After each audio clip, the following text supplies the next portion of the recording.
Although it may look like we're getting really close to being finished with the suit, the finishing touches are really time consuming.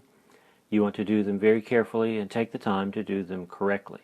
So it looks like we're almost finished, but we still have much to do. In an earlier step, I mentioned how we pulled the lining in the bottom of the suit up through that neck opening.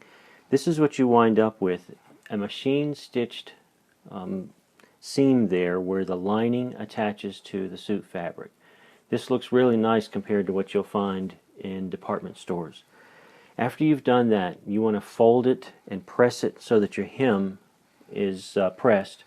And what I do is I catch stitch it from the inside very close to where that lining attaches, so that I'm only grabbing about just 1 or 2 threads of the suit fabric with each stitch. Then I move over about a 1/2 inch and do it again all the way across that hem from right here all the way on around to the center on both sides of it.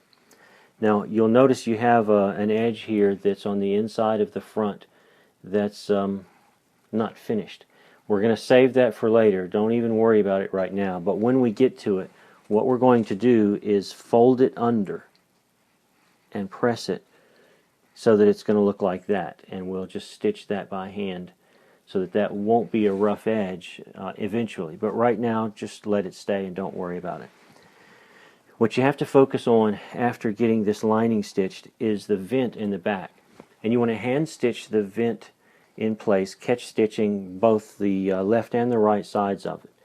Now to attach the lining, what I do is this edge of the lining here, I just hand stitch it to that one layer right there of the vent in the back. And then I machine stitch from a point as high as I can get my machine in, all the way down that edge, down across the bottom, and it'll actually fold that lining down. That's the ease that you have. It's a little bit of slack right there. And since this is the underside, when you're wearing it, it's actually covered up by the other side. This line of stitching that goes there won't show, so you don't have to worry about that. As for the other side, what you have to do is press the lining there, and you have to lay it over.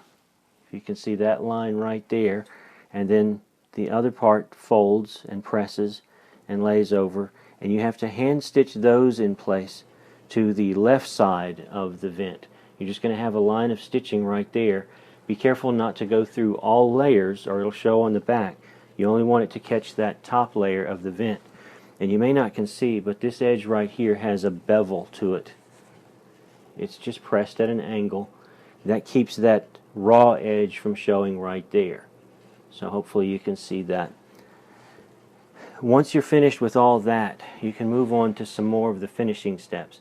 But I urge you to take your time on these, because even though they're slow going and you do a lot of hand stitching here, if you do it carefully, it'll look nice. If you don't do it carefully, what will happen is the back of the coat won't hang correctly and it just will look sloppy. So take your time and do this very slowly and very carefully.